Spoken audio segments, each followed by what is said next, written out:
the second season of the Book Trivia Podcast, the show where we uncover the most interesting, most strange, and most surprising stories behind your favourite books and the authors who wrote them. I'm Jess, and as always, I'm joined by my superior in both intellect and podcast co-hosting, Rach.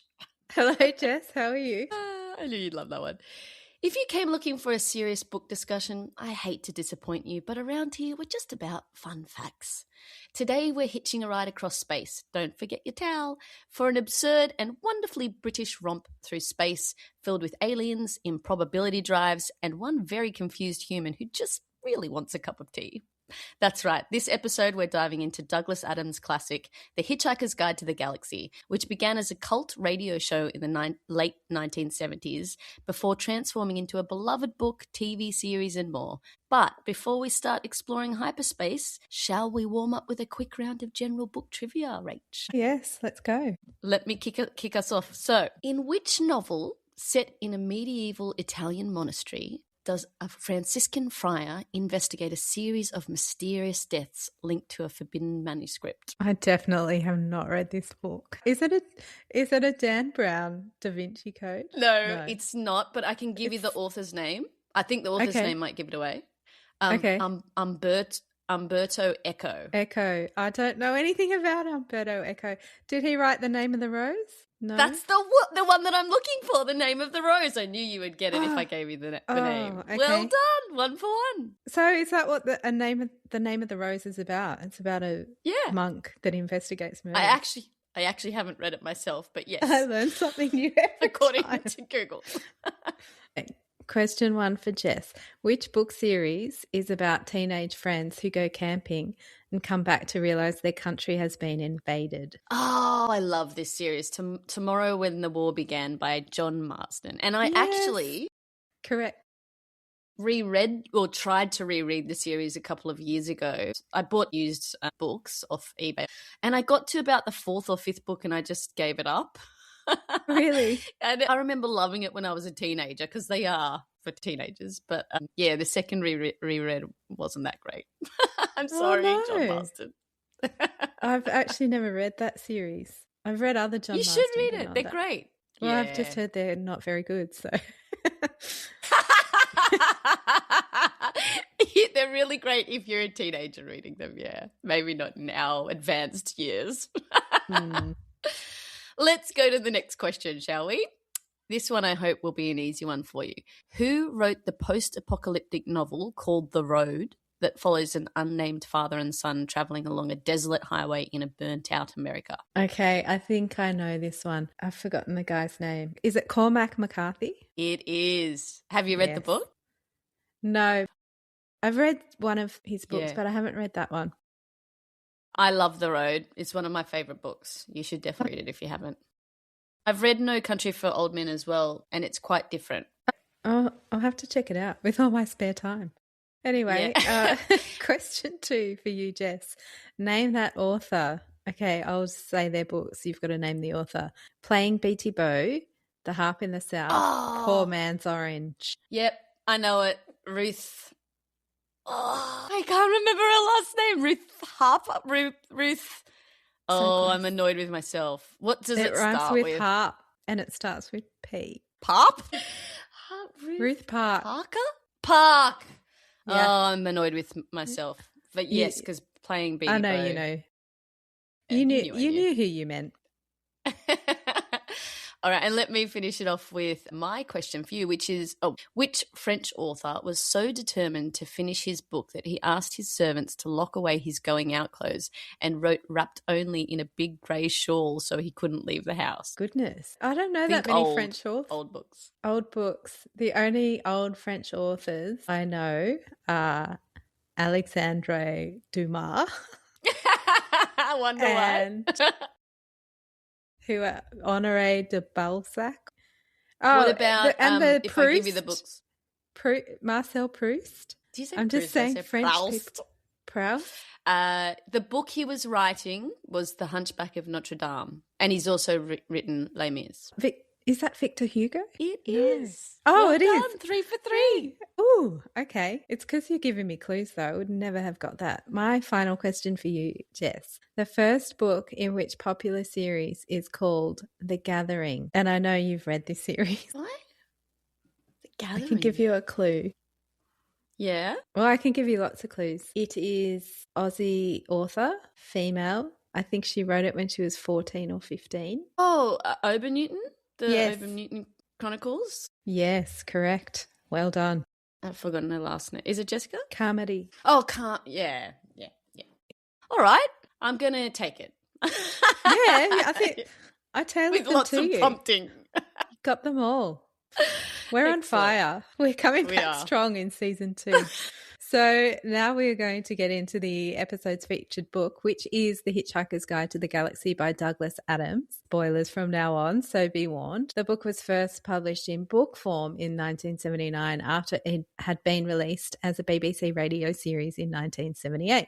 The book is a science fiction comedy. It's packed with jokes and it's a beloved fan favourite all over the world. It tells the story of Arthur Dent, an everyman who wakes up to find his house is scheduled to be bulldozed to build a bypass, and then later learns that his planet, Earth, is also scheduled to be destroyed to build a bypass. Poor guy. I know. And then his friend Ford Prefect, who is secretly an alien and also a researcher for the Hitchhiker's Guide to the Galaxy, hitches them both a ride with a Vogon spaceship and the adventures begin. Now, Jess, before we start off, we just want to say there are so many websites and fandoms galore for Douglas Adams and Hitchhikers. So if you're a massive super fan listening, you're probably not going to find out any new trivia. This is for the more casual listener. Casual observer. Yeah. We're going to try our best. As Pink once said, let's get this party started. I'll get this potty started with our first fun fact about today's book. My edition came with a cute little intro from Douglas Adams. He was explaining that the idea came to him while he was hitchhiking around Europe as a young man, and he had a copy of the Hitchhiker's Guide to Europe book. And one night he'd had too much to drink and he stumbled out of a pub, lay down in a field near Innsbruck with a copy of the guide. And as he was looking up at the stars, he thought what a good idea it would be for someone to write a Hitchhiker's Guide to the Galaxy as well. Did your edition have that one in it too, Rach? Yeah, I don't know if it's the same intro, but it does sound familiar. Jess, have you read this before? Not only was this my first time reading it, but I also might have gone a bit overboard because my edition was the omnibus. So instead of just reading The Hitchhiker's Guide to the Galaxy, I ended up reading 4 books in the series. And I hear there's 2 more after the ones that I read. I'm not sure if we were actually supposed to do that. Anyway. Did you like I'm glad it? I did. Yeah. I have to caveat this with the fact that I had just finished a certain book about a count bent on revenge that I can't name because it's actually going to be in our next podcast episode. So I obviously came off the back of a book that is super serious, full of treachery, drama, etc. And then I'm suddenly in a galaxy with a 2-headed alien president and interstellar hitchhiking towels. It's a real record scratch. Yeah, I took a moment to adjust. But once I let myself fall into that craziness of the whole thing, I have to agree with all the Redditors who have been recommending this one to me just for the sheer hilarity. It was quite a good romp through the universe. I'd say if I'm going to rate the books that I read in order of what I liked, the first book started off with a bang. The next one's kind of dragged a little, but the final one totally redeemed itself with a great finish. So I was pretty happy with that. How about you, Rach? Was this your first reading of it or had you read it before? No, it's not my first read. I've read it a few times before. So yeah, one of my all-time favourite books. I absolutely love it. And every time I go back to it, I'm still laughing at the jokes and finding it very, very funny. But like you, I've only ever read the 4 books and I know there's a 5th book that I may have read, which Douglas Adams wrote. And there's actually a 6th book that Owen Colfer wrote after Douglas Adams died, and I definitely haven't read that one. I'm assuming it's in the style of Douglas Adams. I just fall more and more in love with Douglas Adams' brain every time I read any of his writing because he's so witty, and he's got that really specific silly humour that you find in the Goon show, and obviously that influenced Monty Python, and of course they were friends with him and heavily influenced him. So yes, love this book. Let me tell you a bit about the author Douglas Adams. He was born in Cambridge in 1952. His dad sold computers and his mum was a nurse. Sadly, by the time Douglas was 5, his parents had split up. He and mum ended up at an RSPC animal shelter in Brentwood, which was run by her grandparents. In school, he felt isolated because he was super tall. By 12, he was already 6 feet. And by the time he stopped growing, he was 6 feet 5 inches. That's nearly 2 meters. I'm 155 centimeters. I would have a neck crick looking up.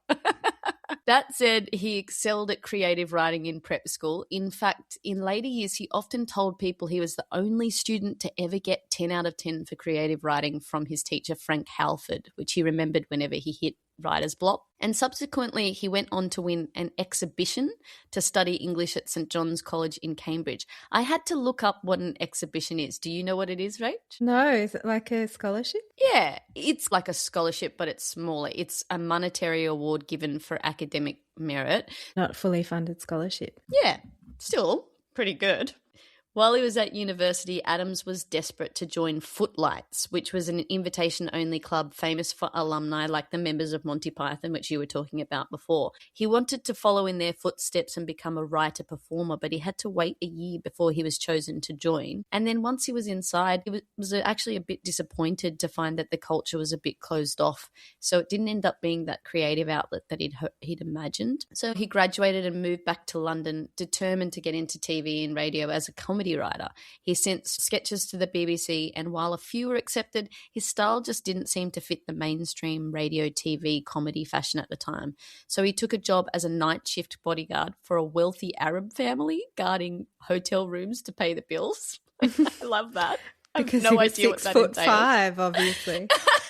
They're not hiring people our height. Yeah. Yeah.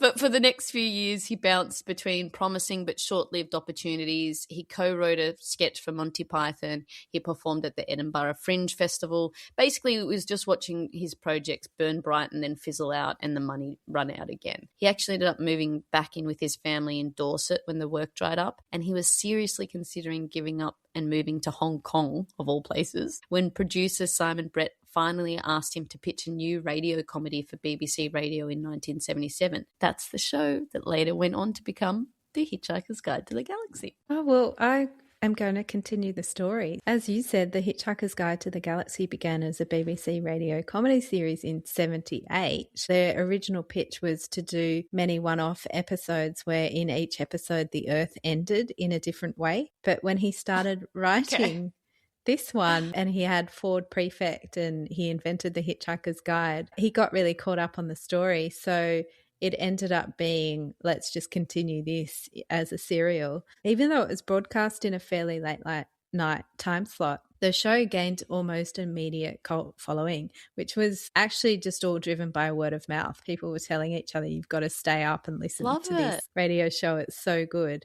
And that was before it had even become a book, and it was already really popular. So speaking of fans, a little piece of trivia for you, Jess. When Adams was dealing with fans asking about certain elements of Hitchhikers, he ended up just making things up again as he went along. So one of the questions he got quite often was, the fans used to always say, how does Zaphod Beeblebrox always know that Ford's name is Ford when Ford didn't change his name until he went to Earth? Yeah. Plot holes. Yeah, he made up this smarty pants answer. I'm going to read out the quote. He says, many people have asked me angrily why it is that Zaphod Beeblebrox instantly greets Ford as Ford when I had stated quite clearly that he had only changed his name to Ford Prefect when he came to Earth. It was very simple. Just before arriving, he registered his new name officially at the Galactic Nomenclaturoid Office, where they had the technology to unpick his old name from the fabric of space-time and thread the new one in its place, so that to all intents and purposes his name had always been been and would always be Ford Prefect. I included a footnote explaining this in the first Hitchhiker book, but it was cut because it was so dull. So I think he had a lot of fun with his fandom and the plot holes. Yeah. And you know, on Reddit, so many of the Redditors actually have met him.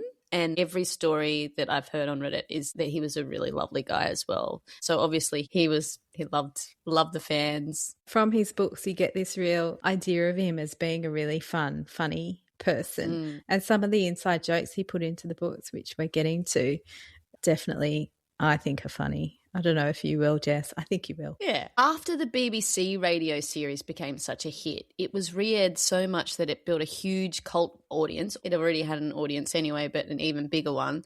Yeah. And that started publishers sniffing around asking about a possible book version, of course. BBC Publishing was the first to be offered a chance to novelise the series, but they turned it down, a decision I'm sure they later came to regret. Big mistake. Big. Huge. Yeah. Other publishers were interested, but then in 1978, Nick Webb, an editor at Pan Books, was listening to an episode when he was taking a shower, and he loved it so much that he hustled to sign Adams on with a £3,000 advance and beat all the others to the punch. There was a little hitch, though. The original contract had both Adams and John Lloyd attached because he had been a co-writer in the last 2 radio episodes, but Adams quickly decided he'd rather write the book solo, which briefly put a strain on their relationship, as you can imagine. It meant that he couldn't use the last 2 radio episodes because Lloyd had co-written them. So in order to sidestep that, Adams limited book 1 to the first 4 radio episodes and reinvented their plot lines in book 2. So this is where we come to the reason why the first adaptation didn't actually go with the original, and then he just kept going on as he meant to go on. In the omnibus edition I read, Adams jokes that he contradicts himself every time and that whatever he had written was wrong for good. And the result is that there isn't a single definitive canon version of Hitchhikers, just a family of happily incompatible tellings, which I think is quite nice. In any case, when it came out first as a UK paperback in October 1979, it was an instant hit, selling 60,000 copies almost immediately and about 250,000 within 3 months. And it reached number 1 in its second week. And then a US hardback followed in 1980, a mass market paperback in 1981, boosted by 3,000 free copies in Rolling Stone. And wow. Yeah. And by 1984, sales were around 1 million. By the mid-2000s, the novel had sold over 14 million copies worldwide and been translated into more than 30 languages. A little bit popular, would you say? It's a runaway bestseller. You mentioned that they did a US publication. I have some trivia on that. When the book was published in the US for American audiences, the American publisher, unbeknownst to Douglas Adams, allowed a little green blobby thing, an alien or a planet, to be added to the cover, and it became synonymous with the early US paperback editions. Douglas Adams despised what he called the little green blob. He is quoted as saying, "I hate the little green blob. I've spent years locked in arguments with my publishers with me trying to get rid of the obscene little thing." Now I want to look it up. Yeah, you can Google it. He thought it was too Disney and saccharine because it didn't go in with the British humour style that he was going for, so he did not like it. Another little fact, when the first Hitchhiker's book was coming out, Adams asked the Monty Python cast to write blurbs, and I'm going to run you through what each of them said. So it starts off with John Cleese, who says, "Really entertaining and fun." And then it goes to Terry Jones. He says, "Much funnier than anything John Cleese has ever written." And then it goes to Graham Chapman. "I know for a fact that John Cleese hasn't read it." And then it goes to Eric Idle. Eric Idle says, "Who is John Cleese?" And then Michael Palin comes back and says, "Really entertaining and fun," which is a callback to what John Cleese says. I love it. That's so good. I love that so much.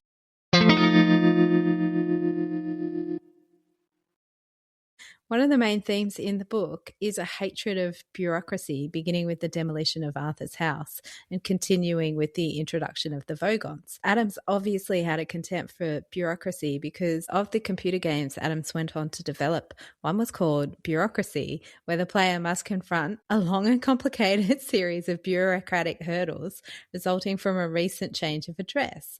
Mail is being delivered to the wrong address, bank accounts are inaccessible, and nothing is as it should be. The game includes a measure of simulated blood pressure, which rises when frustrating events happens and lowers after a period of no annoying events. Once a certain blood pressure is reached, the player suffers an aneurysm and the game ends. It doesn't sound like a very fun thing to play. Yeah, but the actual concept behind it is so true, and the hatred of the Vogons and bureaucracy, I fully understand because I feel a very similar way. I was thinking, Jess, if Douglas Adams was still alive today, 2026, do you think he would be having aneurysms with the fact that you now have to basically give your firstborn child and a blood type to buy a pair of shoes over the internet? How do you think he'd go? I don't know. I'm not sure about that. But speaking of red tape, let's talk about the main character, Arthur Dent. I've got a few tasty trivia facts for you. For example, did you know Douglas Adams originally named the character Arthur Martin Dent, but changed his middle name to Philip before the story's publication? I did not know that.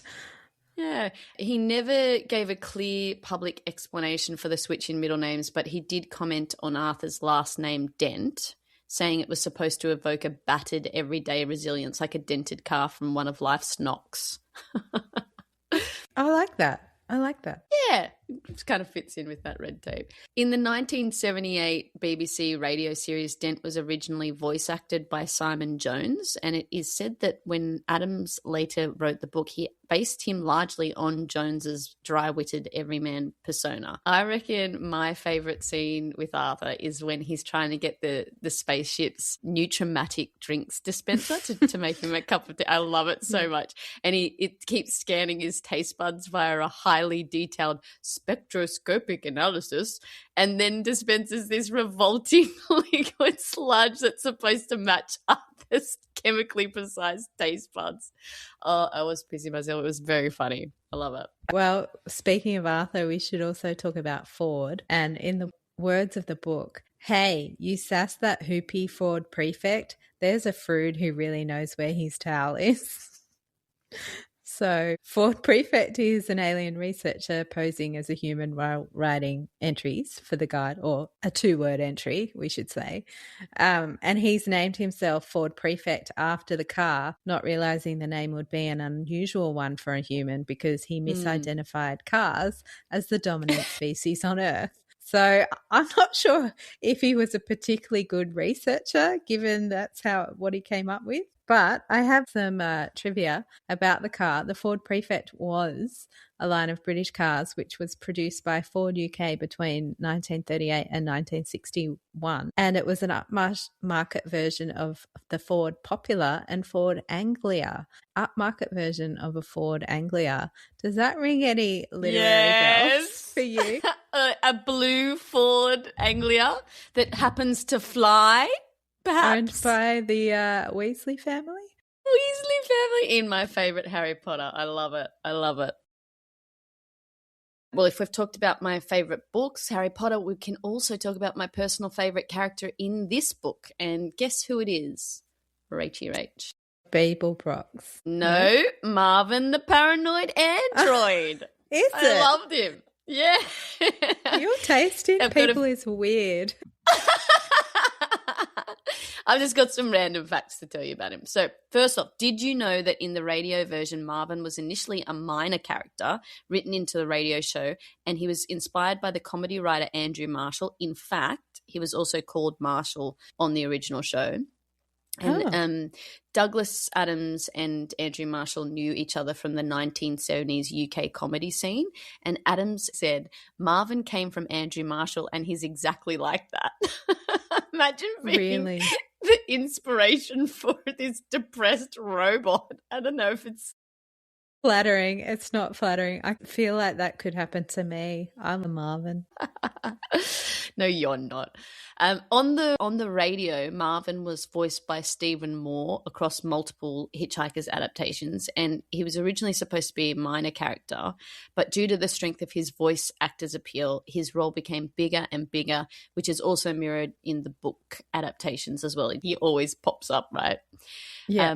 Douglas Adams has said that he created Marvin to mock the idea of having an intelligence so great it destroys any sense of purpose or happiness, showing the deep gloom of seeing a meaningless universe while trapped in daily routine. Yeah, it's a really amazing comic invention. Yeah. Just having Marvin there. Good punchline. Can you guess which popular children's character Adams drew from to illustrate Marvin's depressive moods? Eeyore from Winnie the Pooh. Exactly. Really? Yeah. And do you want one last random fact about Marvin, Rachie? Yes, please. Yes. Okay. When I first read the words paranoid android, I was like, hang on, isn't that a Radiohead song? And I looked it up, and yes, it is. Apparently, the lead singer Tom York picked the title as a sarcastic joke, mocking perceptions of him as depressed, because in the press they were always going on about him being depressed, much like Marvin's gloom. And in fact, the album that the song Paranoid Android appeared on was called OK Computer, and it's actually a direct reference to Hitchhikers. You know that scene that, and you call him Zaphod. I was reading him as Zaphod. I don't know. But in that scene where Zaphod talks to the Heart of Gold's computer, he says, "Okay, computer, I want full manual control now." And so that's where it comes from. Yeah, because they were actually listening to the radio show when they were on the tour bus touring. So that's where it comes from. Pretty good, eh? Oh, cool. Well, I have a little anecdote too. It's not in Hitchhikers, but in the omnibus. Since you read it, there is a really, really funny biscuit story where two men are in a train station and there's a packet of biscuits, and you will remember this. Yes, I know exactly what you're talking about. Yeah. Adams claims that genuinely happened to him in 1976 in Cambridge, and if you look on the internet, you can see him telling a very young David Letterman in 1985 on the Letterman show. That was his anecdote, and he tells the story so well. You should look it up, because I'm definitely going to look it up. He comes out and he swears that this biscuit story really happened to him, but a lot of people on the internet are like, that story is an urban myth. Everyone tells that story. But he put it in his book because he said, I want it recorded that this is my story and it happened to me. So cringe when he gets up and he's got this. The packet of biscuits. And his punchline on Letterman is, there's somebody else in England walking around with that exact same story but no punchline, because they just walked on. They're just talking about this weird guy that was eating his biscuits. Half his biscuits. So good. It's such a good story. Did you know, Jess, that Douglas was a left-handed person and he played guitar left-handed? So he'd always wanted to meet Jimi Hendrix, Paul McCartney, and he found out that Paul Simon was left-handed but played guitar right-handed. Okay. So when he moved to New York after the initial success of Hitchhikers, Paul Simon heard that Adams was a fan and wanted to meet him. So there were faxes exchanged. And one fax said, how tall are you? And so Adams faxed back and said, I'm 6'5". And then just crickets. He never ever heard from Paul Simon. He's worried about him being too tall. He never ever heard from him again. So Dougie, he didn't get to meet him. And one extra story that I found, Douglas Adams was working with a guy called Byron Preece in 1992. They were working on a graphic novel of Hitchhikers, and the contents of a fax that Adams sent to Preece has been found, and it's been reproduced in several places on the internet. And it's a very, very funny rant from Adams stating that he would prefer that the novel doesn't Americanize his work. So he says no to suggestions of replacing Marks and Spencer references with references to Bloomingdale's. It's well worth a read if you want to Google it. But just a little bit of trivia, Byron Preece, who the fax was addressed to, was not only an editor, but he himself was also an author. And in 1982, he published a book which was called The Secret, And to go along with the book, he created a treasure hunt where 12 boxes were buried across the United States and Canada. I know about this. I've listened to a podcast. Have you? So yeah. Anyone who uncovered one of the treasure boxes was entitled to exchange it with Priest for a precious gem, but then Priest died in a car accident in 2005, and his estate had to assume the responsibility of honouring the terms of the treasure hunt. But as of 2024, only 3 of the 12 boxes have been found. That's what I was going to ask, because I'm pretty sure they're still looking for them, right? Yeah. Priest kept no record of the treasure boxes' exact locations before his death. So it's a possibility that the remaining boxes may never be recovered. But that's the guy that gets this really funny rant from Douglas Adams on a fact. I love that. There you go. That's a great fact. And my final thing I found was there's a lot of people on the internet saying that there was once a Zaphod Beeblebrox listed in the white pages in Sydney. Is that confirmed? Well, you can't use the white pages for residential search anymore. They've taken it away, so I couldn't look it up. But I think in the 90s or 80s, there was somebody listing their phone number in Sydney as Zaphod Beeblebrox. Now it's time for one of my favourite bits of the episode. It's time for silly questions. So, Jess, would you rather be a two-headed Zaphod president on the run from the space cops, or Marvin the paranoid android stuck opening doors forever? Oh, I mean, I loved Marvin, but I think I would go crazy if I was opening doors forever. So I'm going to go with I'll be the president on the run. What about you? I don't want to be Marvin. It just sounds excruciating. So I'm going to be Zaphod. Yeah. It seems like he has way more fun. Yeah. Okay. Sure. Question 2. Would you rather be named Slarty Bartfast, the Fjord designer, or would you rather be named Fook, who was one of the 2 selected to hear the great answer from Deep Thought? Oh, I got to go with Slarty Bartfast. I love that name so much. I guess that means I have to be Fook then. Fook and Slarty Bartfast. That's our alter egos. Now, I do have another silly question, but we haven't gotten to the trivia that explains it yet, so we might have to try to come back if you remember. Okay. All right. Yeah, fair enough.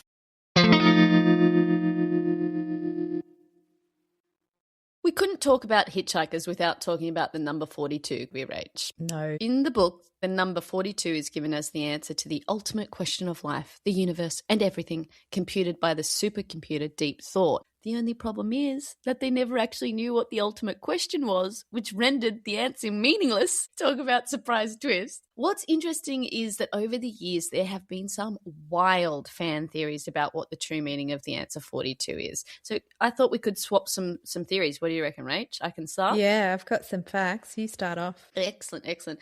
I'll start with the base 13 Scrabble mix-up theory, and just bear with me here because there's a bit of numbers. I'm not that great with numbers. It already sounds too complicated for me. Well, you remember Arthur Dent grabbing the Scrabble tiles from Earth's rep computer. They spell, what do you get if you multiply 6 by 9? And normally, if you times 6 by 9, the answer is 54. But in base 13, 54 writes as 42. So fans think it's like the Scrabble bag spat out a question scrambled by Earth's computer error, pure cosmic glitch, making 42 the right answer to a wrong question. To be honest, even as I'm saying it, I don't know if I fully compute this theory, but yeah. That sounds like a theory for astrophysicists. What have you got? Give me a different one. Lewis Carroll is an author who was genuinely interested in the number 42, and he did use it a number of times in his writing. However, Douglas Adams is on record saying that he picked the number because it seemed very ordinary. And even though all the fans have tried to find further links and hidden messages, he says, I was looking into my garden, had to pick a number, picked 42 because it was ordinary and kind of funny. Yeah. Like the punchline is it's just a stupid number. So he picked the most ordinary sounding number. But yeah, there are some wild theories. What else have you got? So I've got the binary balance theory. In binary, 42 is 101010, as in equal ones and zeros. And that's supposed to mean like life's a mix of something and nothing. That's a bit easier than the other one. Adams did love computers, so he probably would have liked that wild theory as well. Yeah, it's not a bad one. What about you? So, talking about Adams and 42, for his 42nd birthday present, Dave Gilmour of Pink Floyd, who was a friend of Adams, asked Adams to play a song or two with the band at a Pink Floyd concert in Earl's Court in October 1994. He got to get up with Pink Floyd and play his left-handed guitar at that concert. And he actually also suggested that Pink Floyd use one of their lyrics as their album title when they were trying to come up with their album title. He said, why don't use that lyric there, The Division Bell? And so they named the album The Division Bell. So there's some more extra trivia.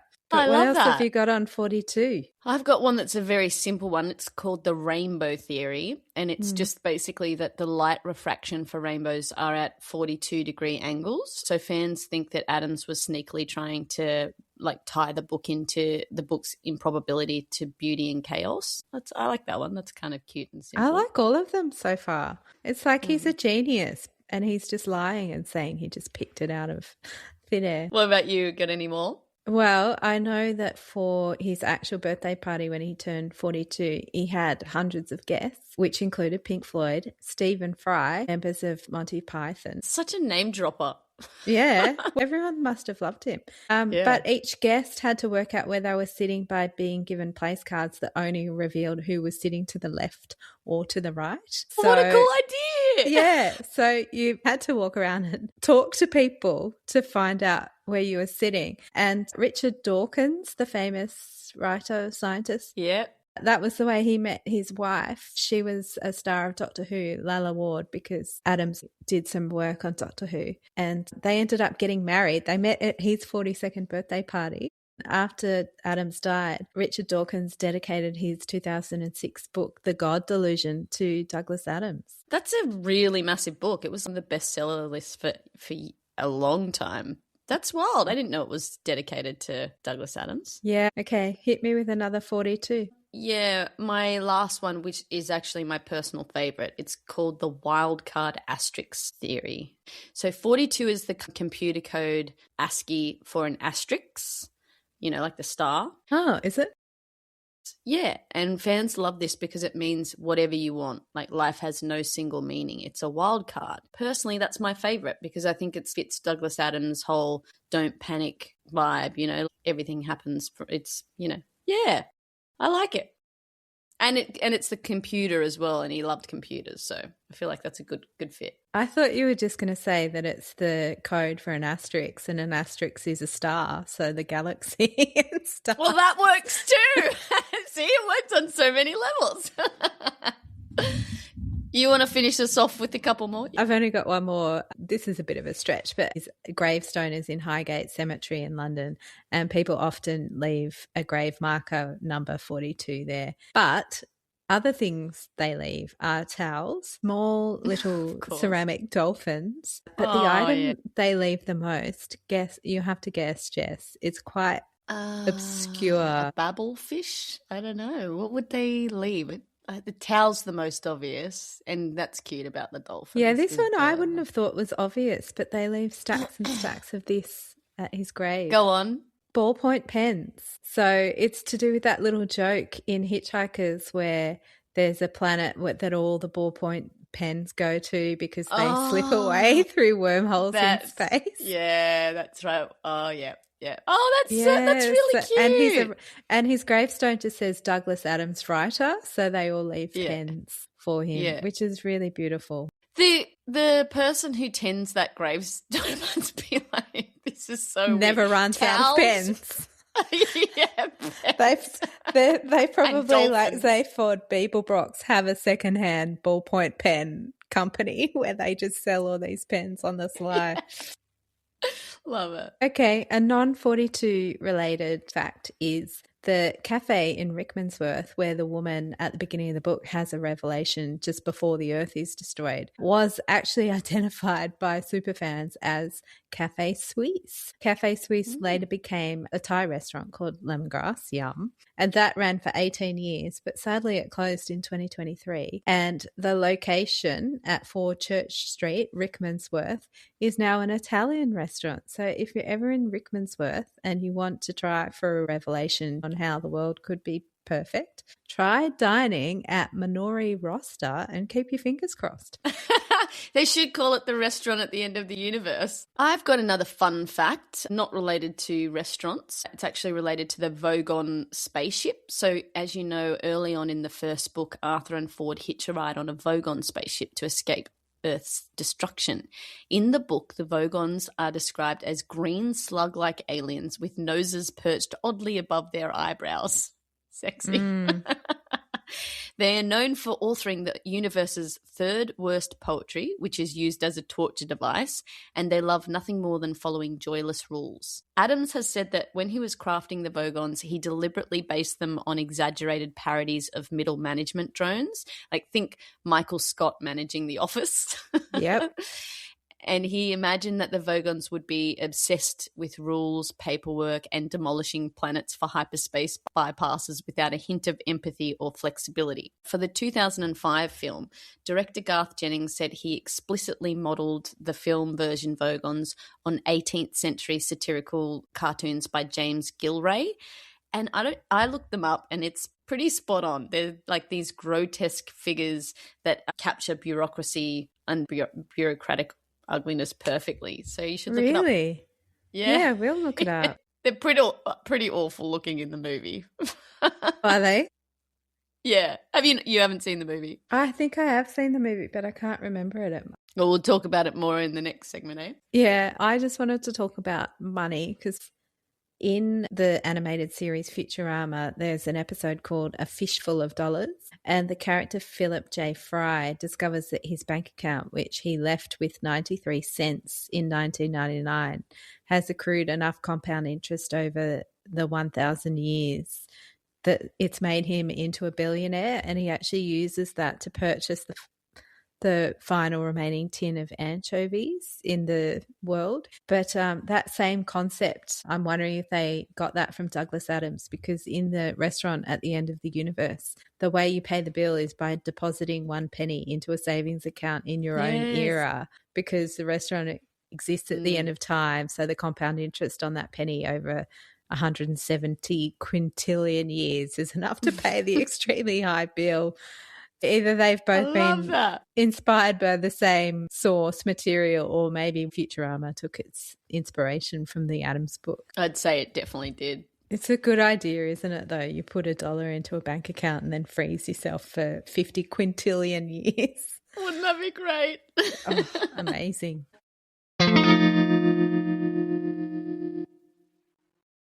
Considering how popular Hitchhiker's Guide to the Galaxy is, it won't come as a surprise that over the years there have been numerous adaptations across all different formats, including TV series, film, stage adaptations, games, comics, and more, often with quirky deviations from Douglas's originals. We're not going to be able to get to all of them here, but I'll highlight a few of the most popular ones. First off, we have the 1981 TV series, which aired on BBC and actually employed many of the actors from the radio series as the live versions of their audio selves.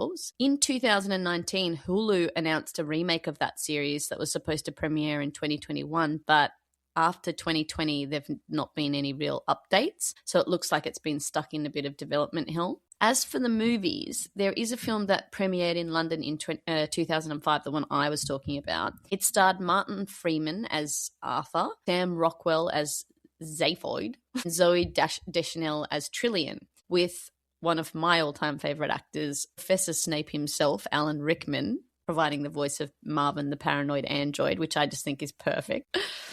But sadly, Douglas Adams died in 2001 during the long development of the film before shooting began, though he did contribute ideas and early drafts. It was quite a sudden death, actually. He was resting from a workout at a private gym in Santa Barbara when he collapsed from a heart attack, and he died that same morning in hospital, aged only 49. Pretty tragic, eh? That's so sad. Yeah. Yeah. So you didn't watch it, or you don't remember watching it anyway? I do. I think I have seen it, You just don't probably really have. remember it. Yeah. I watched it, but it was true, and I say in inverted commas true, to the original in that they took huge liberties, just like Adams did when he adapted the radio series. So the plot and the ending is wildly different to the Really? books as it is. Yeah. Well, they're following in his footsteps then. Exactly. But anyway, I do have some interesting facts about the movie I can share with you. Just a couple. First one is deep thought explains the significance of the number 42 at 42 minutes into the movie. Do you love that? Really? Yeah. Very good timing. Yeah. The second one is the relevance of Sector ZZ9 is the fact that in the UK, if a person has NFA, as in no fixed abode, or no place to live, then the postcode is recorded as ZZ993VZ. So therefore, Trillian and Arthur come from Sector ZZ9, and thanks to the Vogans, they are both NFA, no fixed abode. Pretty good, eh? Oh, wow. I did not know that. And then the last fact I've got from the movie, the Babelfish translator that Ford puts in Arthur's ear inspired the Babelfish webpage. I actually wondered that when I was reading the book because I remember Babelfish. That's how old I am. It was first on Alta Vista. I think it is still kicking around on Yahoo. But for those who don't know it, it provides translations to and from languages, and that was where you would go before Google Translate to get anything. And the name Babelfish in turn was named after the Tower of Babel in the Bible's book of Genesis. I've always said Babel, so now I'm wondering, is it Babel or Babel? Well, I always get pronunciation wrong. Well, Babel makes more sense, like Babel, I'm babbling. Moving on to some trivia outside the film. There have been multiple professional and amateur stage adaptations of Hitchhikers, and one of the most notable was performed in 1979 at the Institute of Contemporary Arts in London, which had two actors playing Zaphod's two heads, so they were zipped into the one costume. Do you love that? Yes. And then even better, the audience was limited to 80 seats a night because they were actually pushed around in a hover car, which was 1/2000th of an inch above the floor, while the actors performed on a variety of ledges and platforms around them. Oh my goodness. How cool does that sound? I know. I wish I could go back in time and get a ticket to that. I know. Very elaborate. As for video games, there's an unauthorized 1983 text adventure that was released by Supersoft, and that it was actually pulled after a rights dispute, with some reports saying unsold copies were destroyed, which makes surviving discs gathering dust in people's garage probably pretty valuable. But the year after that came out, an official version was released by Infocom that quickly became one of their best-selling titles. Difficulty-wise, it's infamous. You can soft-lock yourself in the first few moves, and they have this thing that's called the Babelfish puzzle, and it's often been cited as one of the meanest in adventure game history, to the point where Infocom released a limited edition T-shirt that you could buy that said, "I got the Babelfish." How cool is that? Really? Yeah. So it's really difficult to solve. So difficult. And I actually looked up on eBay to see if anyone was selling their T-shirt. I guess whoever owns them, they must be hoarding it. Well, speaking of merch and eBay, there was an official towel released in the 1980s, and they are also incredibly rare. A flyer was sent out with each towel explaining its provenance in the vain hope of getting more sales. Somebody in Reddit has provided a photo of their towel, which they say they ordered it from a tiny ad in Starlog magazine back in the 80s. And there's other sources on the internet that say that you could also purchase it from a shop called Forbidden Planet. So Forbidden Planet is still a shop. It's online now. But back in the early 1980s, their physical shop was at Denmark Street in London, and Adams attempted one of his early book signings for the first Hitchhiker's Guide to the Galaxy books at Forbidden Planet in 1979, and the queue out of the shop was so long that Adams thought a demonstration was taking place nearby. And it was his book signing. Yeah. If you go to forbiddenplanet.com today, you can still actually buy Hitchhiker's books from them. I was thinking, Jess, after Adams wrote Hitchhikers and all those books, he created a private detective called Dirk Gently. He didn't have him live on Denmark Street, where Forbidden Planet was, but somebody else has created a fictional detective that does live on Denmark Street. Our favourite Robin and Strike. I love it. Cormoran and Strike lives at 26 Denmark Street, and the original Forbidden Planet was 23 Denmark Street, so just a few doors up. So as Dirk Gently says, everything is connected. And just one more thing on towels. Towel Day is celebrated annually on May the 25th by fans of Hitchhikers, and to join in, you just carry a towel around with you all day. Should we do it, Jess? May the 25th? Yes, 25th of May for sure. Let's do it. Two other totally random pop culture facts related to Douglas Adams and the Hitchhiker's universe, which I actually love so much. The first one is that there really are 2 asteroids named for hitchhikers. It's pretty cool, huh? That's really cool. The first one is named 18610 Arthur Dent, all in one word, and was announced on the 9th of May 2001, 2 days before Adams died.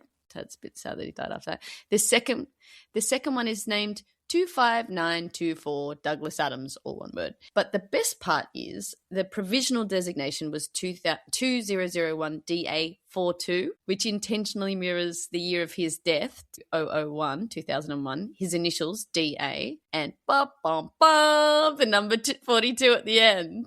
Of course, you're going to get 42 in there, yeah. And the other random fact that I have is that there have been 2 separate species named after the character of Zaphod.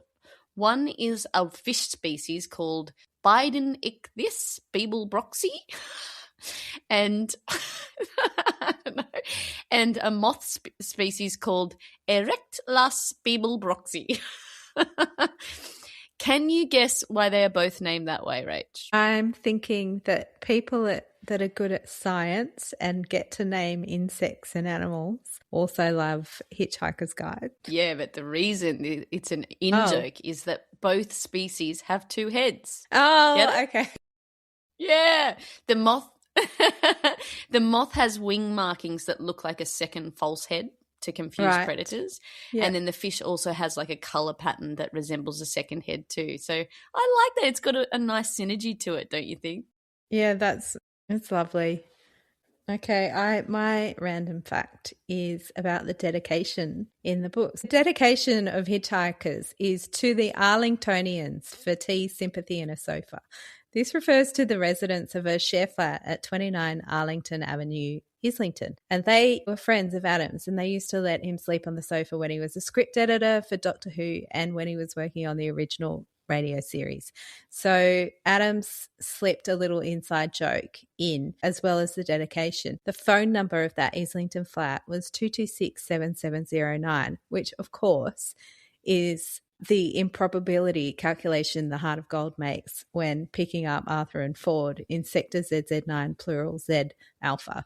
So fans during the very early years worked out that that was a real phone number and that it was friends of Douglas Adams, and they used to ring up and chat to the Arlingtonians. But eventually all those people moved out of that flat and moved away, and whoever got the new phone number wasn't as accommodating. Yeah, so there you go. Oh, that's so funny. Let's play a little round of true or false. I'm going to start. Jess, true or false? Douglas Adams had a daughter at the age of 42 and named her Trillian. I say no. It's false. Correct. He did have a daughter the year he turned 42, but her name is Polly Jane Rocket Adams. Love that middle name, Rocket. Yeah, it's a cool name. Nice. One for you, true or false? The official fan club ZZ9 Plura Z Alpha made and sold special edition merchandise that was called Babblefish noise cancelling earplugs. They were tiny yellow earplugs in a fake nutrient goo vial. The gag was that once they were inserted into someone's ears, they didn't translate speech. They just turned everything into British sarcasm. Oh, is that true or false? 50-50 guess false. Yes, it's false, but it was an elaborate ruse. I know. To tell you that they didn't sell that. They did sell Beeble Bear merch, which was teddy bears with 2 heads and 3 arms, modelled on Zaphod. But I Really? like the babblefish noise cancelling earplugs instead. I wanted that to be true, but I didn't think it could be anything could be that good. I thought you would think it was so elaborate that it had to be true.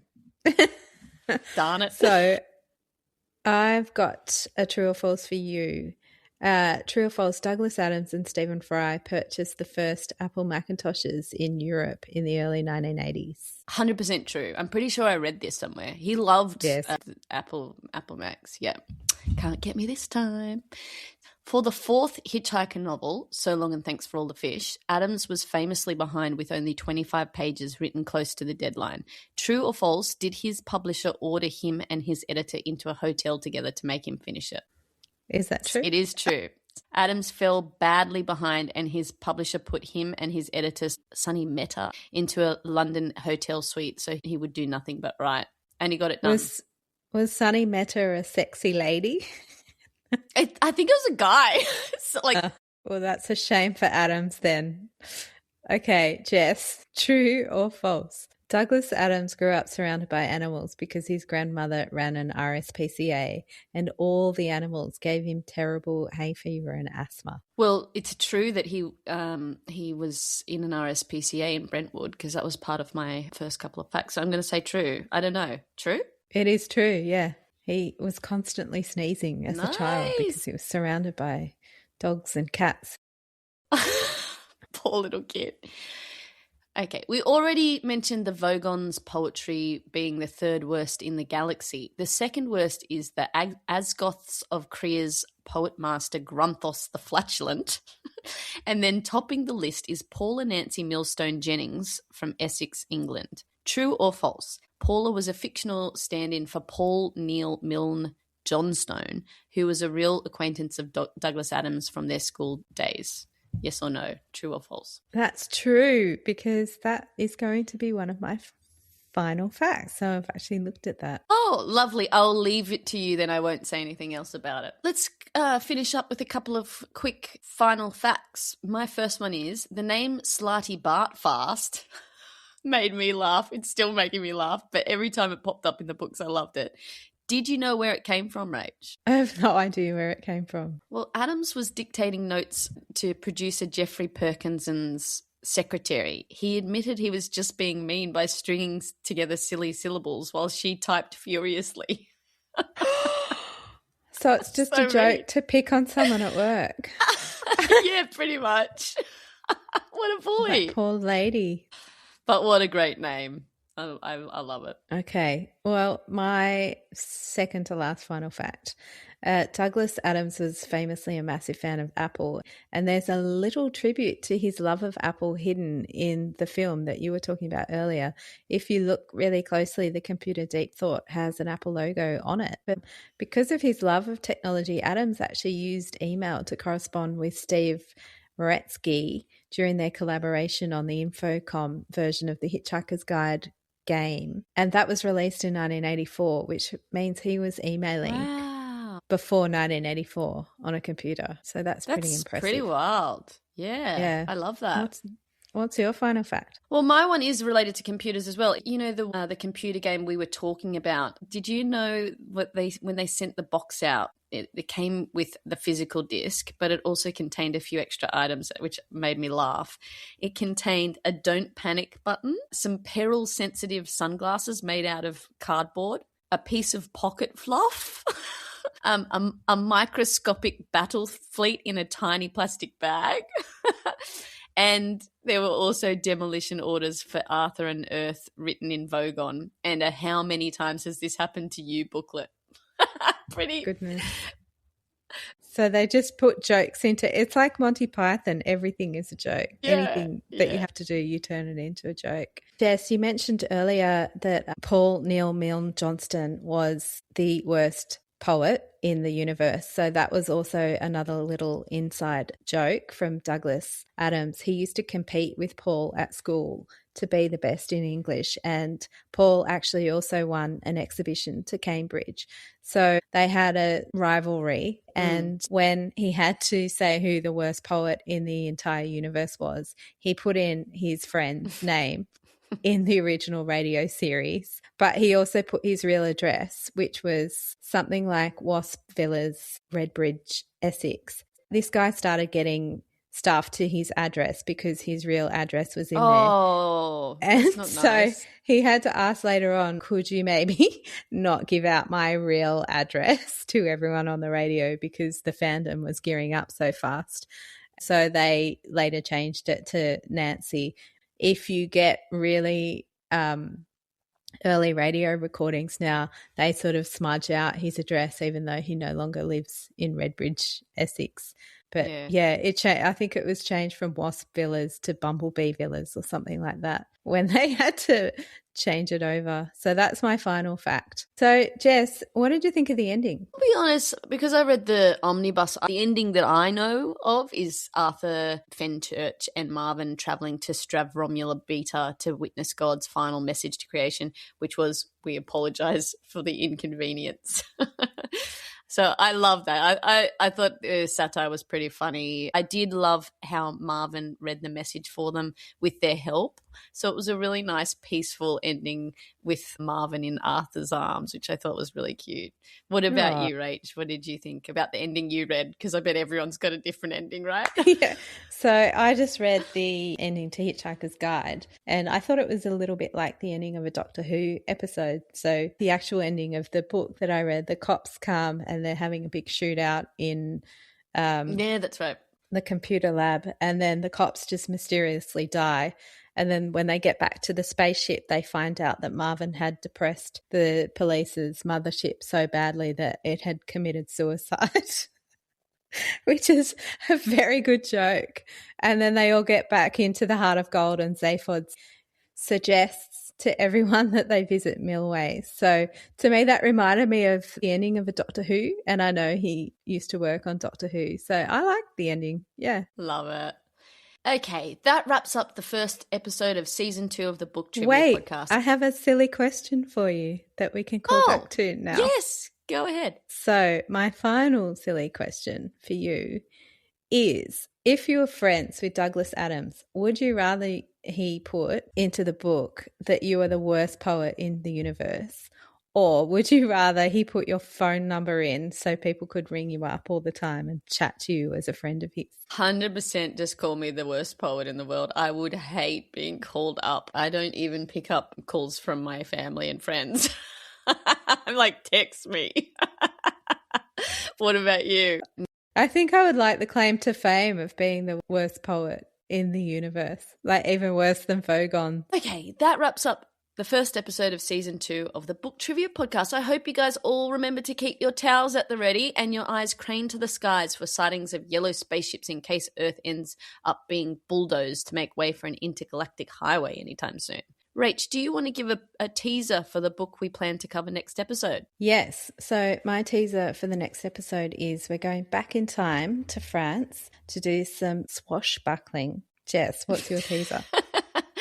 My teaser is, what do you get when you mix treachery, a prolonged stay in a sea fortress with a daring escape, a hidden treasure, and years of pent-up rage? I don't know. What do you get? We'll find out. We'll find out. Next episode. Thank you so much for listening. And if you like this episode, please like and subscribe. And only if you liked it, rate and review our podcast on whichever podcasting app you use. Or better still, tell a friend to listen. For more book trivia, find us at booktriviapodcast.com. And you can also follow us on Reddit and Substack, where we are Book Trivia Podcast. We'll see you next time. Bye-bye. Bye-bye.